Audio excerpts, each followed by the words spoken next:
At 9:47 on the evening of the 4th of April, 1943, Second Lieutenant William Hatton guided his B-24 Liberator bomber across the Mediterranean Sea toward North Africa.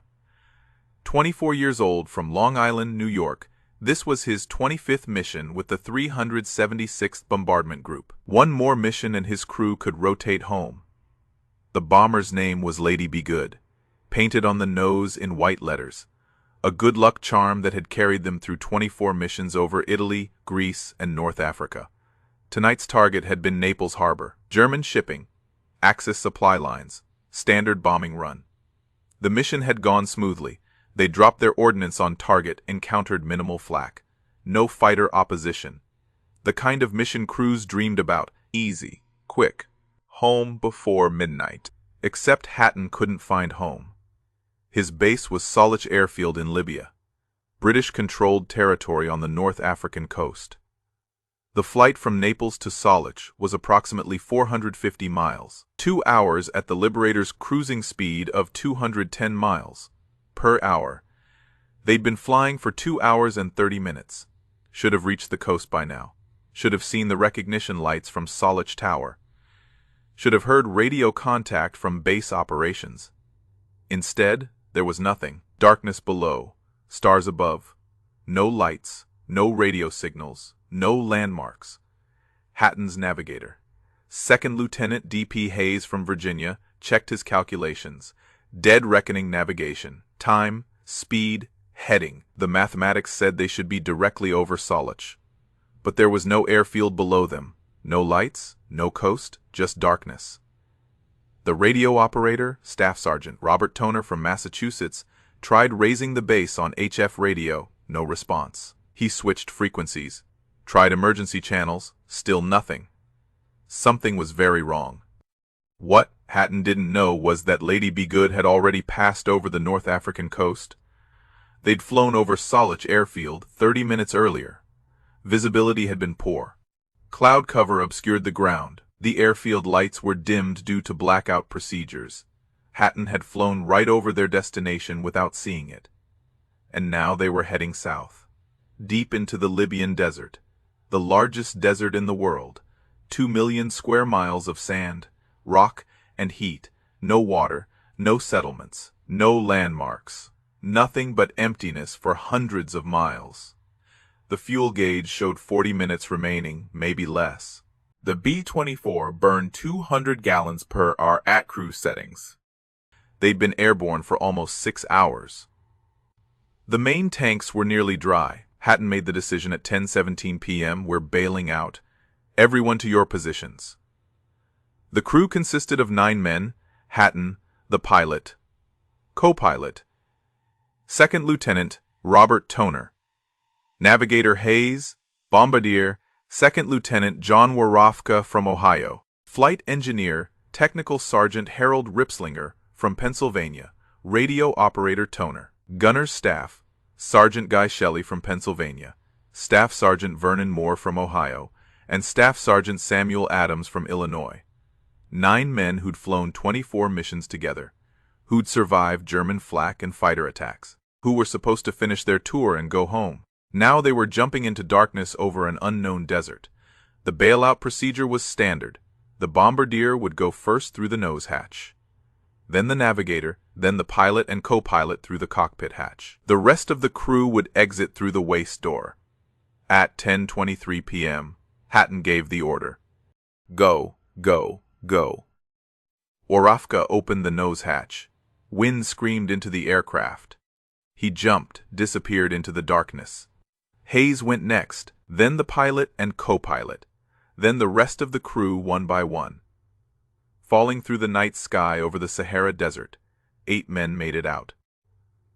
The 9th Sergeant Moore either didn't hear the bailout order or chose to stay with the aircraft. He rode Lady Be Good down when the fuel ran out. The bomber crashed 16 miles south of where the crew landed. The impact was relatively gentle. Lady Be Good belly landed on hard-packed sand. The fuselage remained intact. The wings stayed attached. From a distance, the aircraft looked like it had made an emergency landing and could still fly, but Moore was dead, killed on impact or shortly after. The 8 surviving crew members landed scattered across 5 miles of desert. It was night. Dark. They couldn't see each other, they called out. Voices echoing across empty sand. Gradually, they found each other, gathered together. Took stock. They had 8 parachutes. 8 Mae West life preservers that they'd worn for the flight over water. 8 .45 caliber pistols with limited ammunition. 1 survival kit from the aircraft containing flares, a first aid kit, and emergency rations for 3 days. No compass, no map, no water beyond the half canteen each man carried. Maybe 4 quarts total for 8 men. And they were somewhere in the Libyan Desert. They didn't know where, didn't know which direction to walk, didn't know how far they were from safety. But they knew one thing. If they stayed where they were, they would die. If you want to see how these men survived 6 days in the desert, please hit that like button. It helps us share more forgotten stories from the war. Subscribe if you haven't already. Back to the crew. The crew spent the first night huddled together, conserving heat. The desert temperature had dropped to 40 degrees Fahrenheit. They were wearing summer flight suits, not designed for cold. They shivered until dawn. At first light, they assessed their situation. The terrain was flat, hard-packed sand and gravel, no vegetation, no landmarks. The horizon was empty in every direction. Hatton made the first decision. We head north. The coast is north. If we walk north, we'll eventually hit the Mediterranean. Once we reach the coast, we can follow it east to British positions. The logic was sound, except they were 130 miles south of the coast, and they didn't have a compass to maintain a northward heading. They started walking at 6 a.m., 8 men in a loose formation, Hatton in the lead. They rationed the water carefully. 1 sip per man every 2 hours. The emergency rations, crackers, and chocolate were divided equally. Each man received enough for 1 small meal. The first day wasn't terrible. The temperature reached 95 degrees by afternoon. Hot but survivable. They covered approximately 15 miles. Their spirits were decent. They believed rescue would come soon. Aircraft would search for them. British patrols would find them. That night, they heard engines. Aircraft overhead. They fired flares from their survival kit. Brilliant red stars arcing into the night sky. The aircraft didn't respond, flew past, disappeared. The flares were gone. They'd used all 3 on 1 aircraft that hadn't seen them. Day 2 was harder. The temperature climbed to 108 degrees. The men's lips began cracking. Their tongues swelled. The water was nearly gone. They'd consumed 3 of their 4 quarts. Staff Sergeant Toner started keeping a diary. He wrote on pages torn from his navigation logbook, small, cramped handwriting, recording their journey, their decisions, their deteriorating condition. His entry for the 6th of April, still having prayer meetings for help, no sign of anything. A few of the fellows getting a little worried, Earl Guy Shelley, and I staying in pretty good shape. Think we should keep walking. Day 3, the 7th of April. The water was gone. All 4 quarts consumed. The men's urine turned dark brown. Their skin began to crack and bleed. Hatton called a halt at midday. Conserve energy. Rest during the hottest hours. Walk only in morning and evening. Toner's entry. No water. Very little sleep. Nights very cold. Night terrible. Prayer meeting all day. Everyone's spirit seems to be holding pretty well. They were lying to each other, trying to maintain morale, but they all knew the truth. Without water, they had perhaps 3 days left, maybe less in this heat. Day 4, the 8th of April. Sergeant Ripslinger collapsed. Heat exhaustion, dehydration. The crew tried to help him, shared their last pieces of chocolate, tried to get him to stand. He couldn't. His legs wouldn't support his weight. Hatton made a terrible decision. We have to leave him. We can't carry him. If we stay, we all die. Ripslinger understood. He told them to go. Save yourselves. Send help back if you make it. They left him lying in the shade of a small rock outcropping. Left him his pistol. Left him alone. Toner wrote, "Rip very weak. Can't go on. Two more fellows very weak. Still praying for help? Morale still good considering what we went through. Everybody still got a chance." 7 men kept walking. North. Always north. Though without a compass, they were gradually veering east, away from the coast. Deeper into the desert. Day 5. The 9th of April. Lieutenant Hayes collapsed, then Sergeant Shelley. Both unable to continue, the heat had broken them. Their bodies were shutting down, kidneys failing, blood thickening. Death was perhaps hours away. Hatton faced the same decision. Leave them or die with them. He chose to leave them. 5 men continued. Hatton, Toner, Warafka, Adams, and co-pilot, Lieutenant William Hatton's brother, whom the crew called Little Bill. Toner's entry was shorter now, still having prayer meetings. Everybody pretty weak. Can't get very far. Prayers all the time? Again, we're lost. Day 6, the 10th of April. Lieutenant Warafka collapsed. Then Sergeant Adams, both unconscious, bodies shutting down from dehydration. 3 men remained, Hatton, Toner, and Little Bill. They'd walked approximately 80 miles. They were nowhere near the coast, nowhere near safety. They were dying. Toner made his final diary entry, "No help yet, very cold night." That was the last entry. After that, the pages were blank.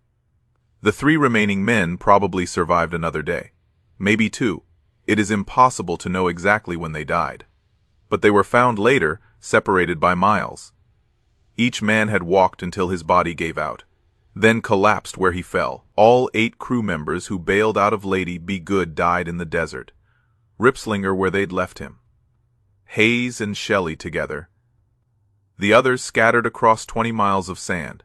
They'd walked approximately 85 miles. Through some of the harshest terrain on Earth, with almost no water, no food, no shelter. They'd survived 6 days, some survived 7. But they'd never had a chance. The moment they bailed out over the Sahara, their fate was sealed. Lady Be Good wasn't found until 1958, 15 years after the crash. An oil exploration team spotted the wreckage from the air. The bomber was remarkably intact. Sand had preserved it. The engines were still in place. The weapons were still loaded. The radio still worked when they powered it up. Inside the aircraft, they found navigational charts, flight logs, personal items, a thermos that still contained drinkable tea, and they found evidence of what had gone wrong.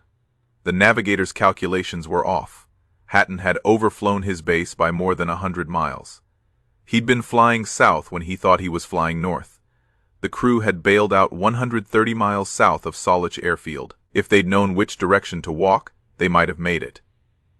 85 miles north would have brought them within 50 miles of the coast, within range of British patrols, within range of rescue. Instead, they walked east, parallel to the coast. They were walking toward Chad, toward emptiness, toward nothing. The bodies were recovered between 1959 and 1960. Search teams found 5 of the 8 men who'd bailed out: Ripslinger, Hayes, Shelley, Warafka, Adams. They were identified by their dog tags. Their remains were returned to the United States. Buried with full military honors, 3 bodies were never found: Hatton, Toner, and Little Bill. They're still out there somewhere, lost in the Sahara. Toner's diary was recovered with his body. 23 pages of cramped handwriting, a day-by-day account of men dying in the desert, prayer meetings, hope fading, morale collapsing, death approaching. The diary was published in several military history books.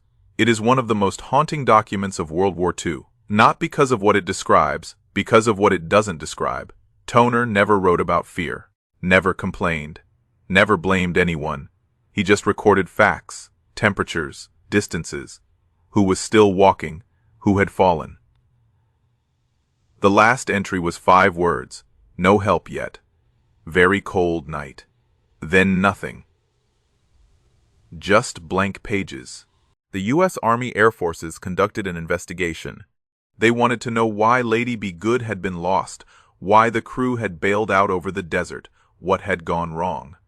The findings were clear. Navigation error. Hatton had relied entirely on dead reckoning, time speed, heading. He hadn't been able to get visual confirmation of his position. Poor visibility, cloud cover, blackout conditions at the base. When he'd reached his calculated arrival time over Solich, he'd assumed he was there. But he was actually 100 miles past it, flying south into the desert. The bailout decision was correct given what Hatton knew. His fuel was nearly exhausted. He believed he was over the Mediterranean.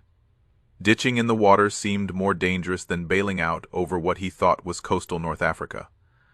But he was wrong, and that mistake killed his entire crew. The Army implemented new procedures after Lady Be Good. Better radio navigation aids, stricter requirements for position confirmation, backup navigation systems, multiple cross-checks before declaring arrival at destination.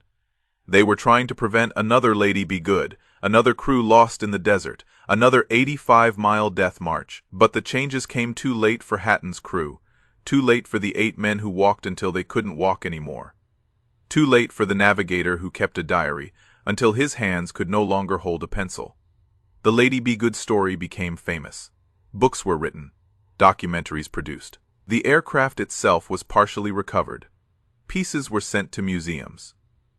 The nose section with the painted name, Lady Be Good, is displayed at the National Museum of the United States Air Force in Ohio. Tourists can see it, read about the crew. Look at the photographs of 9 young men who thought they were going home. But most people who see the exhibit don't understand what those men went through. They read "died in the desert" and move on. They don't imagine walking 85 miles without water. Don't imagine watching your friends collapse one by one. Don't imagine lying in the sand at night knowing you are going to die, writing in a diary because it is the only thing left to do. Robert Toner wrote his final entry on the 10th of April, 1943. He was 23 years old. He'd survived 24 combat missions. He'd bailed out of a crashing aircraft. He'd walked 80 miles through the Sahara. And his last written words were, "No help yet." Because help never came. Not in time. Not for any of them. If this story moved you the way it moved us, do me a favor. Hit that like button. Every single like tells YouTube to show this story to more people. Drop a comment right now and tell us where you are watching from. Are you watching from the United States, United Kingdom, Canada, Australia? Tell us your location. Tell us if someone in your family served. Just let us know you are here. Thank you for watching, and thank you for making sure the Lady Be Good crew doesn't disappear into silence.